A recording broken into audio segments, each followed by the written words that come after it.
కన్యారాశి వారికి ఈ వారంలో అనుకూలించేటువంటి గ్రహాల యొక్క సంఖ్య ఎక్కువగా ఉన్నది.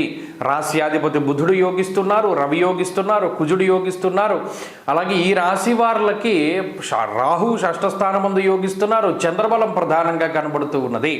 ఇక్కడ గురువు దశమంలోకి వెళ్ళినప్పటికీ కూడా మిగతా గ్రహాల తాలూకు అనుకూలత వల్ల కన్యారాశి పరిస్థితి బాగున్నది. ఏమంటే చాలామంది అంటూ ఉన్నారు, ఏమంటే కన్యారాశికి బాగుంది అంటున్నారు కానీ మేము దాని ఫలితాలు అనుభవించలేకపోతున్నామండి అని అనుకుంటూ ఉంటాను.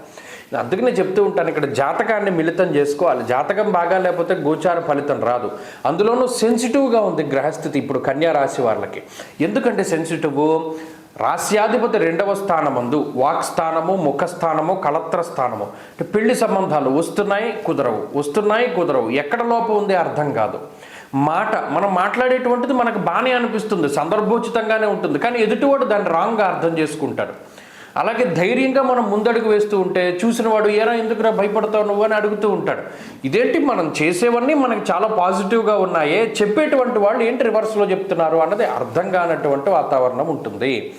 సరే, దీనికి కారణం ఏంటి అంటే ఈ గ్రహస్థితే. మరలా ఇక్కడ రవి చూడండి, 3వ స్థానమందు రవి ఆరోగ్యం, నిత్య సంతోషం, బంధుమిత్ర సమాగమ అన్నారు. ఇక్కడ అందరితోనూ కలవడానికి రవి ఉపయోగిస్తున్నారు. కానీ మీకున్న మెంటాలిటీ ఎలా ఉన్నది? చాలా దూరంగా ఇంట్రోవర్ట్ లాగా మనం బిహేవ్ చేస్తూ ఉండేటువంటి పరిస్థితి. ఇక్కడ గ్రహస్థితికి మీ మనస్తత్వానికి క్వైట్ ఆపోజిట్ పడుతుంది. అది మీరు దృష్టిలో పెట్టుకోవాలి.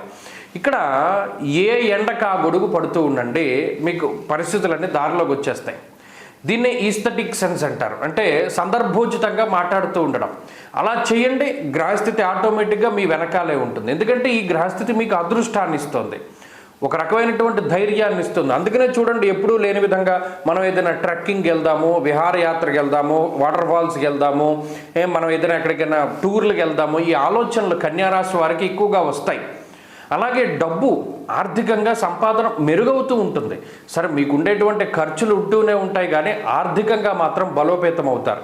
ఉద్యోగపరమైన విషయాలు బాగున్నాయి. శత్రువుల యొక్క బారి నుండి ఒక కవచం ఈ గ్రహస్థితి మిమ్మల్ని కాపాడుతూ ఉన్నది.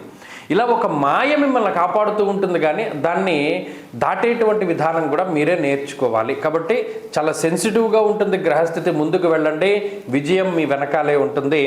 వీరు ఈ వారంలో మరింత అనుకూలమైనటువంటి ఫలితాలని సాధించడానికి ఎక్కువగా అమ్మవారి ఆరాధన చేస్తూ ఉండండి.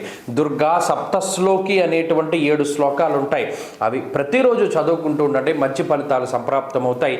ఈ వారంలో కలిసి వచ్చేటువంటి రోజు బుధవారంగా చెప్పవచ్చును. అదృష్ట సంఖ్య 2, అదృష్ట వర్ణము ఆకుపచ్చ. తదుపరి తులారాశి.